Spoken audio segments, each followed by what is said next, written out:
You are listening now to the Spirituality Now podcast, the show that is solely focused on practical spirituality, leadership, and mindset skills with the aim and purpose of supporting you master your life. Welcome to the Spirituality Now podcast.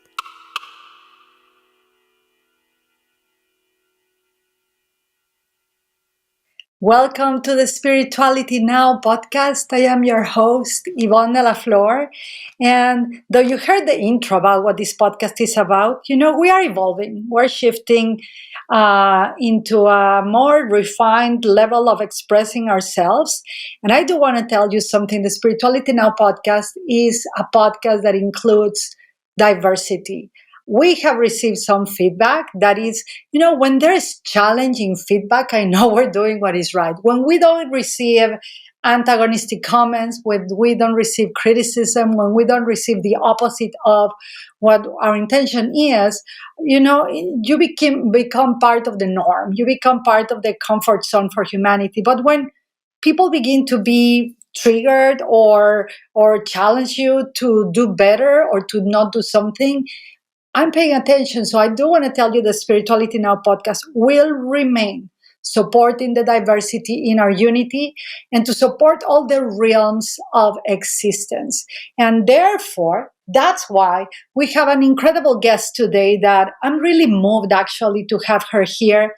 I hope you are moved too, because her work and the work of teachers and providers of this service for humanity like hers sometimes is either diminished or hidden or so niched that people think it's either woo-woo or it's not important. And I truly believe this is one of the most important roles and offerings and services that as human beings we can render to one of the human realms. Now, I do want to tell you something, a disclaimer for this podcast, because I have friends in all religions, all traditions, atheists, everything, and I'm good with that. I am going to refer in this podcast a lot to Buddhism. And the reason why is because Buddhism includes the realm that our beautiful guest render service to. So with that said, let me introduce you to our guest this week. Her name is Maribeth Decker. She is an intuitive animal communicator, medical intuitive, and energy healer. And she is the founder of sacredgrove.com, where people and pets heal and connect. She works with pet guardians who dearly love their animals yet face tough issues. She uses her intuitive animal communication and energetic healing skills to address animals' physical, emotional, and behavioral issues. She's also an author. Maribeth is especially gifted in helping pets and their people move gracefully through transitions into the family, into a new family, or onto the next life. Maribeth helps people find peace and comfort knowing they have made the right decision for everyone, including their animals, when those decisions need to be taken. They finally experience that deep, mutual love with the animal they have longed for. She is a retired Navy officer. Thank you so much for your service.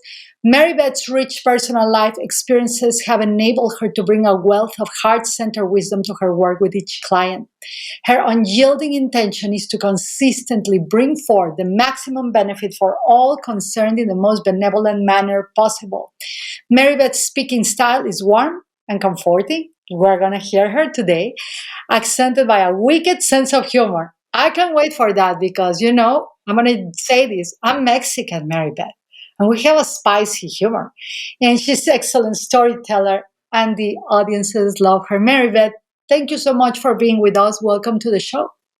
Thank you. I'm so excited to be here, especially when you said you were going to bring in actually the Buddhist information and viewpoint, because I had to look around a while to see if there were any spiritual beliefs that were in tune with what I was experiencing as an animal communicator.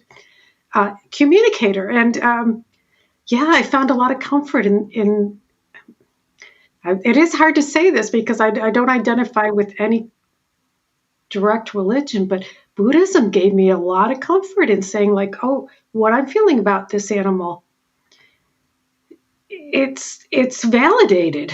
It's validated how I see them as a soul. So that got me started already. Thank you.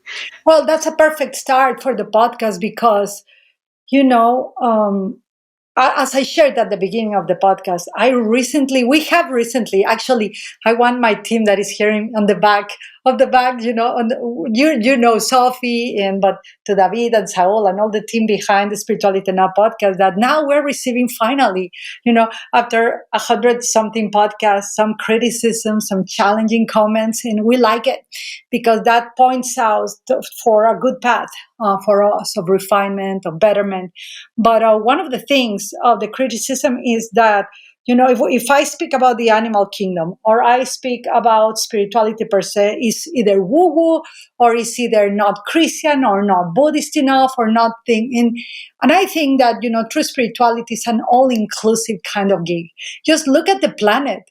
I mean, people don't like to go to all inclusive resorts. Some like to, but Earth is an all inclusive resort, right?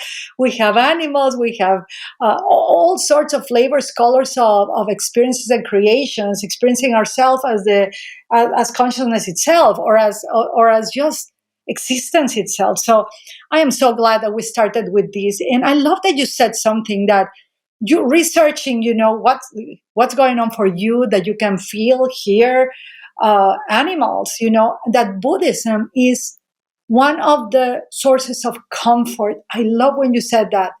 It comforted you, it validated that actually there was soul in animals. So I just wanted to highlight that. So, but Maribeth, I would like to start in the Navy. The reason why I would like to start in the Navy is it's incredible for me that I recently have attracted people that are very well positioned in the Army, right?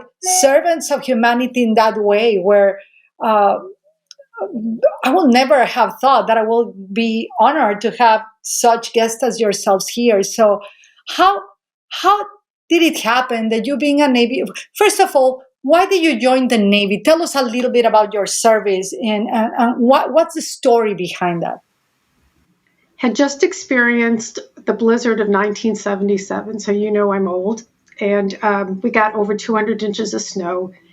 And my boyfriend at the time was ready to move on to somebody else, and he said, "Why don't you go to the Navy recruiter?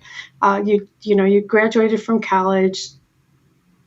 And I went to the Navy recruiter and I said, "Can you give me any warm island? Take me out of Buffalo, New York, send me to there." And my dad had been in the Navy, so I knew he'd be proud of me. He is proud of me, even though he's on the other side. And I got Puerto Rico, and I'm like, I'm in. Let's go. So I love my country. All right. I mean, we ain't perfect, but I'm still glad I live here. But I was there because of the opportunity to get out and, as they say, see the world and see what I could do with my life. So there's the truth. And it was a good decision for me. I love that, and I love that is the truth that you share here instead of creating stories that oftentimes some of us humans create a whole narrative and story when the fact is I love this actually. I moved for the weather, for the opportunity, and it was kind of in the line of your life. But so what happened? What happened? What was the transition? What made you start in this? How did this world of the animal realm, we're going to call it the animal realm, call you? I mean, from the Navy to an animal intuitive, to a healer, to this medical intuitive that connects with the animal realm. Well, I want to give the Navy some credit for this, not directly, but leaving my hometown and living in different places, very different from where I grew up. And I'm talking about states and territories. I lived in Japan for 3 years, Puerto Rico for 3 years, even the West Coast, Hawaii.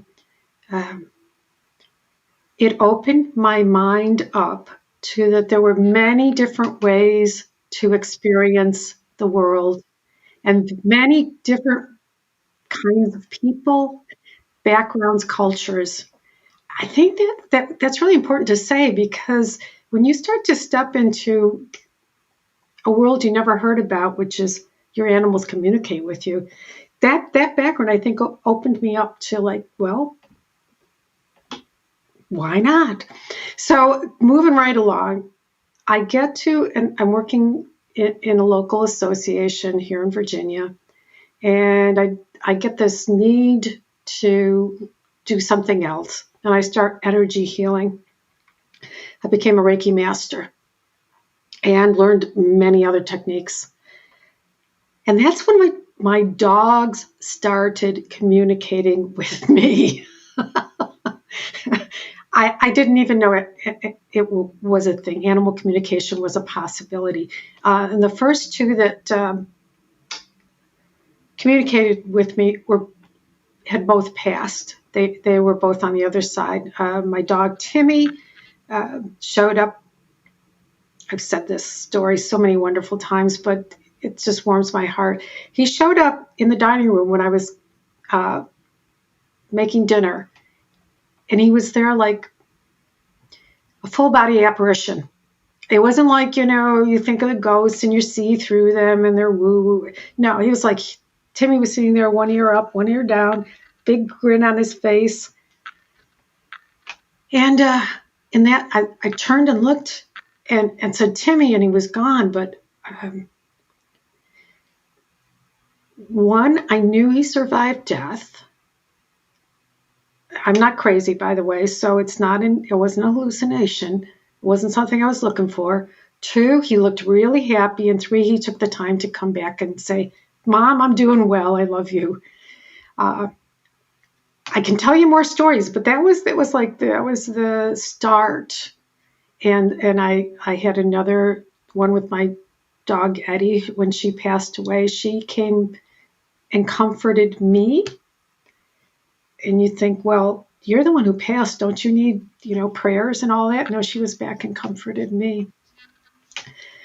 Now, the spicy story for you, I heard that spicy was, so my dog in life, Mitsubishi, Mitsubishi. Siberian Husky, named by the kids. So I take no responsibility for that. I'll tell the whole story because it is really good. He was watching me do some energy healing for Eddie when she was very sick, and she passed away anyway. So his back end was getting tough, and I think a lot of us who have bigger dogs start to see the back end going. And I went over to do some healing for him. Do you swear on the show, or should I clean this up? Oh, spirituality is all inclusive, please. Okay, all right, because this is the way I heard it. It's probably from my being a sailor. I started, honestly, he looked at me and he said, don't you try that shit on me. It killed Eddie. And I looked at him and said, what? And he jumped off the couch like, I've had it with you.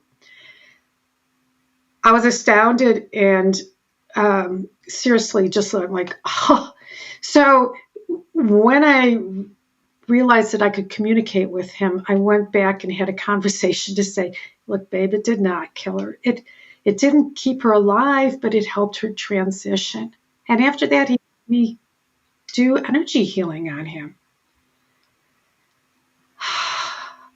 But I have to say, I love the fact that he swore at me. I find that amusing even now.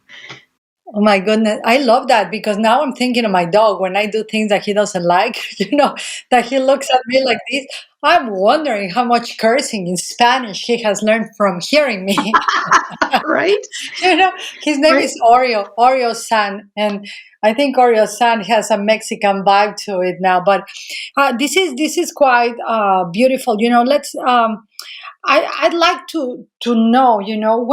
When was the first time for you? I mean, you have it when you were little. Let's go back. I'm going to time travel back and forth because I'm just threading the assignment, or in Buddhism it's called the Dharma path, your mission path of supporting people and animals. Which, by the way, I love that you said that pets have people instead of people having pets.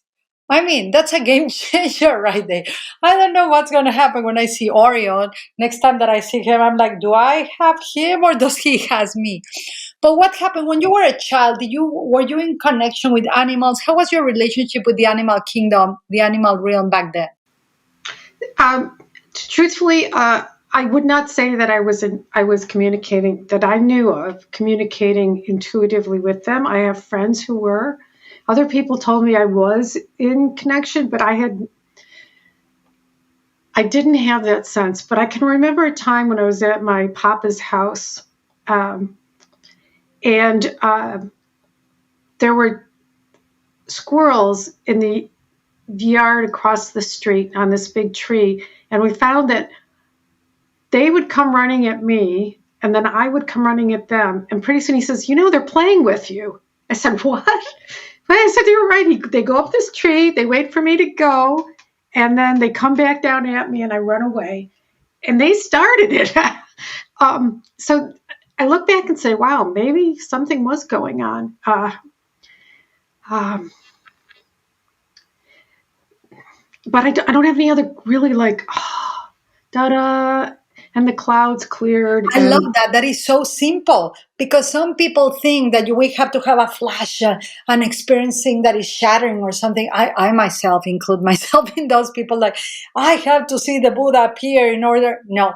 One of my teachers told me, we were taking a Buddhist training of advanced meditation, right? As per the Buddha's teachings, etc. This teacher from Washington came and he said, if in your meditation you see an apparition, a Buddha, a deity, a Quan Yin, something, you are doing it wrong.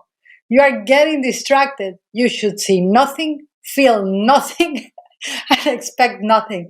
And so I love this. I love that it's a very clean, clear path that you arrived here because you had to arrive. There's no more thing. You just did it, you are serving it, and you notice it. Now, back on time to the now.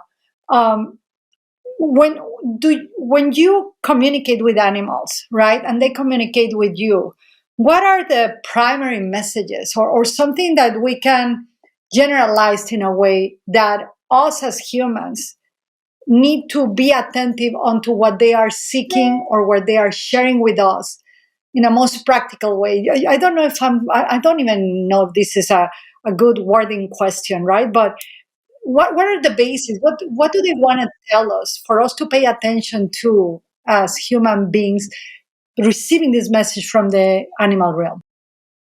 So I'm gonna take what you asked and probably shift it into my understanding, if that's okay.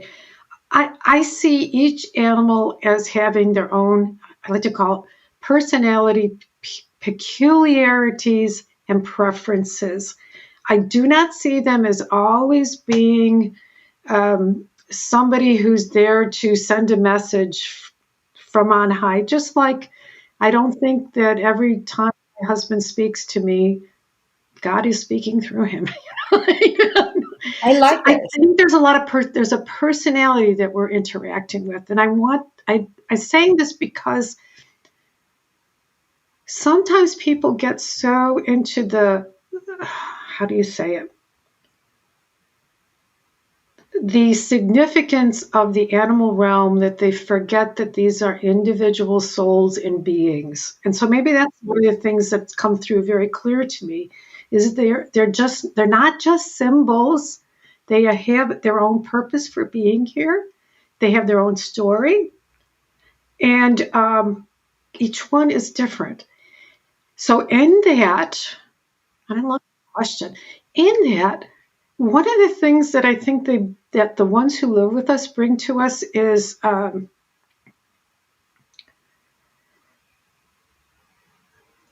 more time of being in the now and finding joy in life. One of the things I have said, because I noticed it for myself, is don't treat them like furniture. And when I was talking about how you could bond with your animals, your pets more deeply. And many times we get so caught up in stuff, We walk right by them like they're a piece of furniture, even if they're looking up at us. And there's there's a joy and an increase in bonding when you start the habit of stopping and either touching or looking at something as often as you can, remembering that they're more than just something sitting over the corner or on the couch. That's the one that comes through for me right now. I'll stop in case there's Oh, thoughts or wow. questions. No, you know what? I'm thinking because my whole question, it was based on something that the collective unconscious, right? Which it includes me. We may expect to receive a story, right? Like, oh, the earth is all speaking to us. The animals are telling, how about no? Imagine, Maribeth. Imagine if Yvonne was the earth, right? Yvonne is telling the whole world, no, Yvonne just trying to survive the day, right?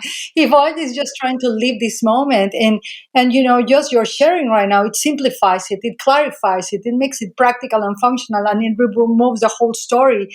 That sometimes all these narratives and stories of sensationalism, right? We're gonna sensationalize of my dog, he has a message for the world. No, my dog has the message of be present, be here. I'm the same as you in another realm, right? You were able to incarnate as a human. I'm able to incarnate as a in the animal realm. Let's support each other. Just be kind to each other. Let's love each other. Let's contribute to each other, and that's it. Simple. And I think that's pretty much a really Buddhist Zen path of simplifying, right? Like, oh, I have so much to go, right? All your wisdom is already like, I'm already like, oh my gosh, Yvonne, all these stories that you have, even in the questions, I was able to realize that.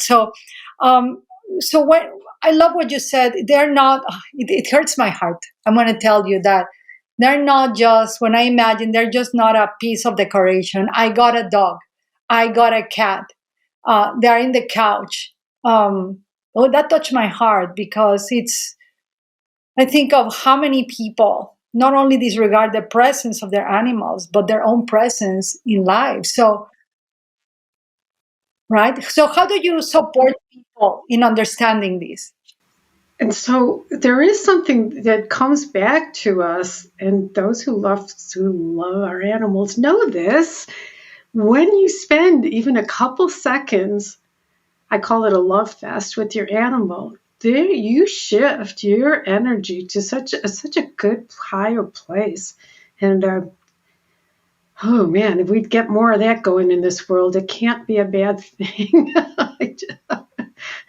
um, oh goodness. And there will be times, I know animal species are certainly talking to us about how their lives are changing, or they're exhibiting how the earth's changes are affecting them. I'm not saying that's not true. And sometimes our animals might mirror some of our behaviors. But I'm asking people to never forget that the bottom line is they're their own soul. And the more we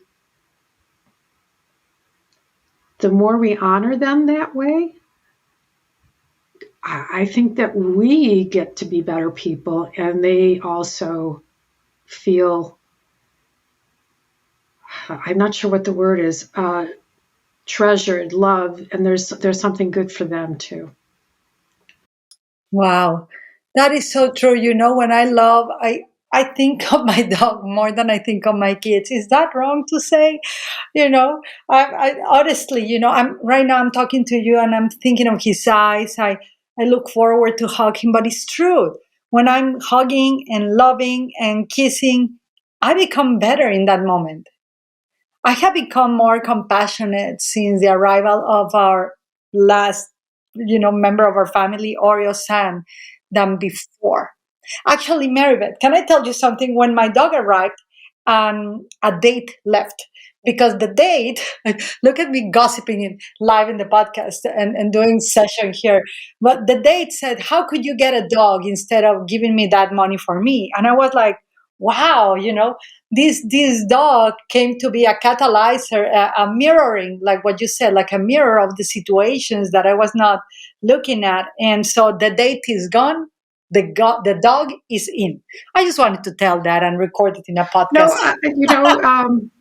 yeah, I've had a few times where the same situation about my relationship with my husband. There was a point where my animals, all four of them, when I had passed two dogs and two cats, all their eyes got really messy, and I said, "What the heck's going on here?" And I got this thing that there was an old Jackson Brown song about my doctor, my eyes can't see, blah blah blah. And I thought there's something I'm not seeing in my relationship with my husband. And then I did some work on that, and we also worked on the animals' eyes, the dogs and cats. But there was a message there, and it was like, "Yep, you got to take a look here. You're not seeing what you should be seeing." We're happily married, okay? Everybody has issues, but it was good. It was something that helped me move forward and stop ignoring. Yes. Unbelievable. So now, Marybeth, what happens, when people, there's a lot of, I saw, well, first of all, I'm just putting in order my thoughts. I saw recently, there's a lady in Mexico who is married to one of the most beautiful and honest speakers of faith. His name is Daniel Habib, and her name is Anja. I hope I pronounced her name correct, Anya Ruiz. And she's such a protector of animals. And she posted something on social media. They're big influencers and really honest, faith oriented people. And she posted something about how important it is when an animal is going to transition to be there with them, to hold their paw, right? To look eye into eye instead of a lot of people wash their hands and give it to the doctor for them to put them to sleep, or that's how it's called, instead of being present with the animal. And she said that they need that as much as we need that, just like we will do it with a person. Could you talk a little bit about those transitions that you seem to specialize in, on the support, both for the human and for the animal in these co-shared realms that we are coexisting together? Yeah, I thank you for asking that. Um, First off, I know I'm kind of like talking to everybody's experience a little right now. Nothing's perfect, right? We do the best that we can, and sometimes our animals pass away when we're not around. So I'm not talking to that. I'm talking where we have the ability to make some decisions. And I personally, I agree. I think the idea of doing it together as a family as much as you can in the home. When I shifted over to home, everything got better. So I was thinking, where do we go for humans? But let's stay with the animals. Yes, yes. So you get to say your goodbyes. It's hard. It's hard. Usually our animals have been a really strong source of support. And I ask people to have courage and be there for our animals, because it's going to make, how do I even say it? You'll actually feel good about the fact that you were there with them and for them. And I've also noticed that if you can do it, it's a safer place to have it at home, because I have done the other way where I do it. I have been with them even in the doctor's office, the vet's office. But walking in and out for the human, that is the most miserable thing, of having to pass all these beings who just know what happened, but they don't know you, and going back home. How much easier it is to set it up at home and be able to grieve in your own home. And I got to say that beforehand, some of the things I didn't really think about until I got into this was you can ask your animal if there's something, your dog or cat, if there's something they'd like to do or have happen, or how would they like their transition to go. My funniest story was a dog who was sticking around way too long. He had neurological issues, and in person, he was walking in circles because that's all he could do. And when I asked him, "Why are you sticking around? What's going on?" Uh, he says he said he told me he was waiting for a party, and I'm like, I'm going to tell these people that, and they're going to go, "You are crazy." So I told the woman and her boyfriend, and the boyfriend looks at her and says, "Well, we give him a birthday party every year, and we invite all his doggy cousins over, and we have doggy birthday cake and little doggy party hats." And she goes, "Oh, that's right." So they talked about how they could do an early birthday party for him, and just let him have that final piece. When we talked about Mitsubishi, when he was passing, he was at home, and it was like we had an early wake. Kids from the neighborhood came over to say goodbye. My friend Snow brought her dogs over to say goodbye. We fed him all the treats that he loved, and he was just like, "Good, this is good." So there might be something you can set up. What do they want to do on their last day? We took my son's dog to, well, she was in the wagon, but we took her on the trail next to the Potomac River, because that was her favorite place. You can make it really beautiful for both you and them. In spite of all the grief, you have this lovely memory of how you honored them, even at the end. And being there with them really does, I believe it helps them. Wow. You know, this podcast is being bittersweet because I'm thinking of all the passing of especially one of our dogs, Benny, who I'm going to tell you, Maribeth, I had more grief for Benny, my dog, than I had. I mean, I still have grief for my mother that passed, but it caught me by surprise, the tremendous grief, the still I speak about him and I feel the incredible presence that this dog had in our lives, and his ability to bring joy. And one time Benny, uh, my former husband lived, we were neighbors, and we will come back and forth to each other's houses so for the kids to have access. And one time he was not there, and robbers came into his house.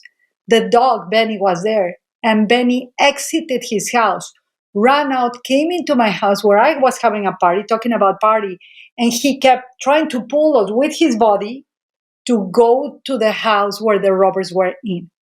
Unbelievable awareness and presence, and his whole body was letting us know this is happening right now. So I'm very moved by this podcast because all that you are sharing. I wish and hope that honor and that grace that we can offer to animals, we can offer also to each other human beings, right? In family constellations, that I've been a practitioner and teacher for 20 years now, there is an honoring cycle of everyone in the constellation, right? If a mother loses a child, if a father loses at war, everything is included. So we all, as a community and a family, can grieve it, celebrate it, honor it. Sometimes, put a boundary into it so we all can benefit. And I think all of these realms, like Buddhism has these different realms, like I'm just going to speak about the animal realm right now, the animal realm, the human realm. If we can include all these realms in a way that we support each other to evolve and just to be present and just to be kinder humans, I think, we will have far much more healing and compassion and wisdom in all of our lives. Because when you speak, I'm just feeling so connected, and I'm waiting to see if Sophie, who is behind the scenes right now, has a question for you, because she has an incredible dog. Her name is Sol, and that Sol is like, who's her? What's the personality? So let's move a little bit into that, Maribeth. So you work, you work with them for the transitions, and you said, and that's why I'm bringing Buddhism here, and transitions into their next life. Would you tell us a little bit about that in the way you see this with your experience with animals about the next life? What does that mean for you?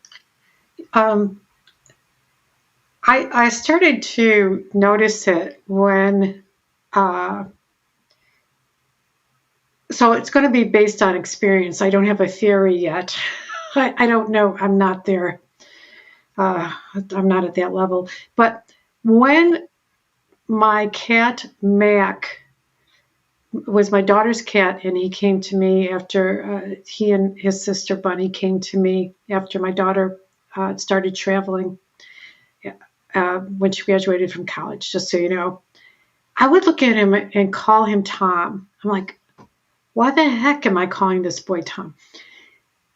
My grandmother's cat was named Tom, and I was absolutely certain that that was my grandmother's cat. There might have been some incarnations in between, but I'm not so clear about that. But I knew he was Tom, and now he's Mac. And I thought, wow, okay. So from there, I don't have like a time frame. I can't say, well, it's an instantaneous coming back. I personally feel like most of us need a little time to reset and get clear on what we want to do, whether we're humans or we're, as another wonderful podcaster said, more than human. It might take some time before we come back. But I also believe that they're part of our soul family, SOUL family. It's not just humans, it's our animals too. And I think that we get together periodically and keep the story going, I hope for good reasons. That I know for good reasons. Both of us, we get something out of it each time. That's the part that I know. There's a lot more probably out there, but that's what I know and have experienced right now. Wow. I don't know. This, being in your presence is moving me a lot. It's bringing me far much more awareness and compassion on the animal realm. Just want to share with people that just in the perspective of Buddhist cosmology, right? Buddhist cosmology views animals as sentient beings, as you said, with soul. And it's a realm into which other beings can take rebirth. Whatever realm you are of existence, whatever realm of you have been before, I mean, you can, some beings take rebirth, some souls take rebirth in the animal realm. So we got to be very compassionate. So this brings me to a very challenging topic, right? And, I used to be vegan since little. I couldn't eat animal flesh, etc. Then vegetarian, then when I was pregnant, I started craving meat, and so it's a very challenging thing to do, and of course, you tell me if you want to go there or not, or in just your perspective. How do we approach that? I know in Buddhism, my Shaolin teacher of Tai Chi and the Kung Fu teacher of my son said that sometimes, you are going to be eating meat or anything, and you have to bless the meat, and you have to make sure that it comes from, a proper source where animals are honored and all of that. But what is as an animal intuitive and animal supporter in both humans and the animal realm, what is your take on this, on the eating meat and all of that? And I ask our podcast listeners not to be of judgment right now, right? Because this is a challenging topic that we're going to address right now. It's an incredibly challenging topic. I'm in the place of where I want to be as little of a judge of others' behaviors as I get to see mine more clearly. So this is not judgment. I became a vegetarian, I have not been able to move to vegan in the strict sense. When I started communicating with animals and realizing in a very clear way that they are sentient beings. And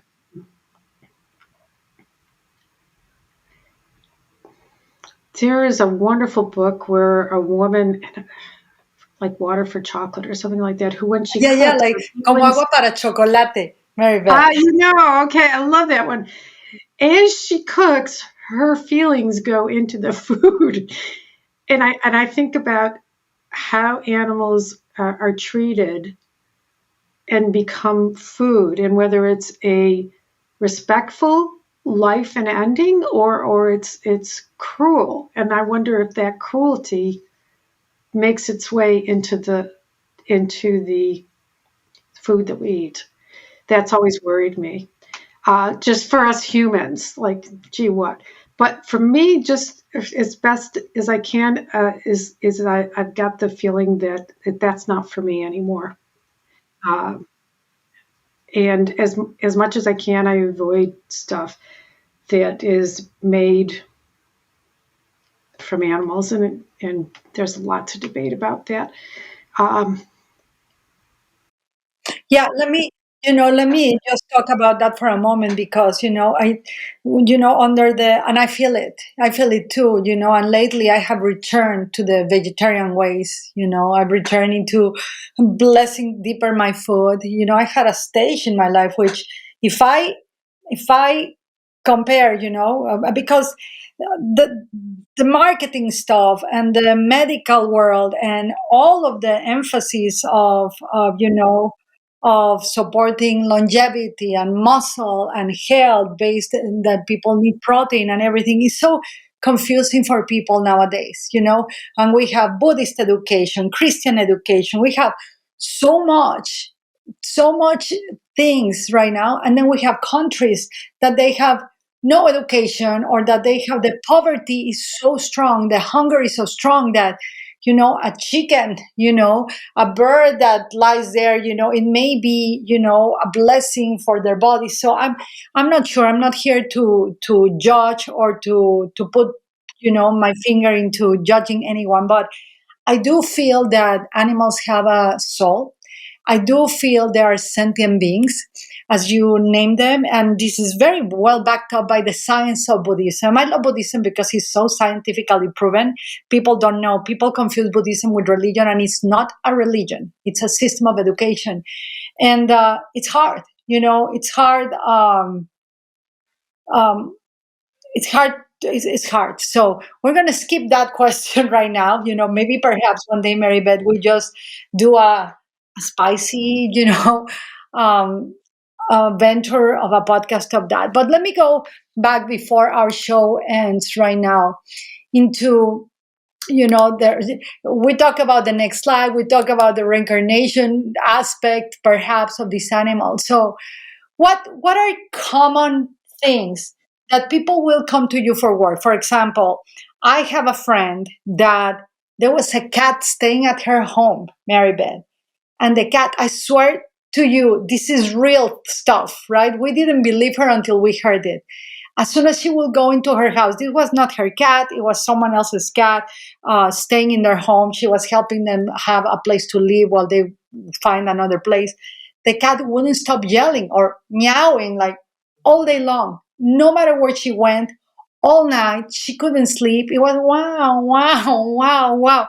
So this friend was desperate. She couldn't sleep. She gave him tuna. She couldn't understand what he was saying. So this type of people, this type of friends that they're having challenges communicating with their animal or something, how will they be able to work with you? How would you support them? What is the way that you can facilitate teachings, training to for us to understand the animal realm? well, when I work with people and their animals, I use my intuition to say what's going on. How come you're keeping your people up all night? What are you trying to say? And we look and see. because I have the background in medical intuition. Is there a physical thing going on? Is something bothering you? Is it, what is it? Do you want to play? Are you scared? Or is it, oh my, I've met dogs with sundowners who have, they're starting to do the doggy version of Alzheimer's, who do stuff. And I think cats too sometimes have. Point being, what's the cause? What's going on? And then we address it. Maybe we do some energy healing. And then we have some communication. If my cat Mac, I was talking about, he'd try to wake me up about midnight, and being who I am, I'd say, Mac, I'm not playing with you right now. Either go play by yourself or come to bed. And I'd start to hear the little ball bounce by itself, or I'd feel him jump on the bed. So that was one thing. So we figure out, have a conversation about what will work. We do energy healing. I teach people. I have a You Connect class, so you can start connecting and communicating with your animals. So that's really quick and dirty about what I do. We try to find out what's going on, and then we address it from that point and have a conversation and a shifting and all that sort of stuff. Sometimes it's the person that's having more of a shift than the animal. I worked with somebody recently. She wanted to get her feral cat was coming in, and she was like, I need to get him neutered right now. And when we connected her to, she says, no. She said, I realize I need to build up the relationship first and create trust. And we did a lot of that. And Oh, wow. His behavior shifted right away, of coming in and being okay with the door closed and letting himself be touched and all these things. And people who know what I'm talking about, that's a big change for a feral cat. Okay, hopefully that's not too much. No, no, no. We want too much. Again, this show is about the spirituality part. I have people saying like, oh, I'm not that spiritual, or other really spiritual people saying, I don't fit in your show because I am this spiritual. So everything goes here. This is unity in diversity. I am inviting all of the realms, so we can understand each other and support one another, because we all have the same pursuit, either self-realization or happiness, or just attaining or not enlightenment, and accessing heavenly realms in the here and now. So Maribeth, you said, I don't know the name of your book. Could you tell us a little bit about your book before we finish? Thanks. The name of my book is Peace in Passing, Comfort for Loving Humans During Animal Transitions. I wrote it the first time in, I think, 2015, and I rewrote it last year because I wanted to give people more information about how to manage themselves and their animals when the reality that there's an end to this beautiful soul's life hits them. And it's usually there's a diagnosis, or you start to see them going downhill physically or mentally. And that's for us. What I noticed is that's when the grief hits. It doesn't start right at the end when you're planning their euthanasia. It's back when you get that terrible prognosis or diagnosis. And so all the different ways, mindsets, alternative therapies, mindsets for us, mindsets for, to help them, things that they really desire, usually as it gets closer to the end.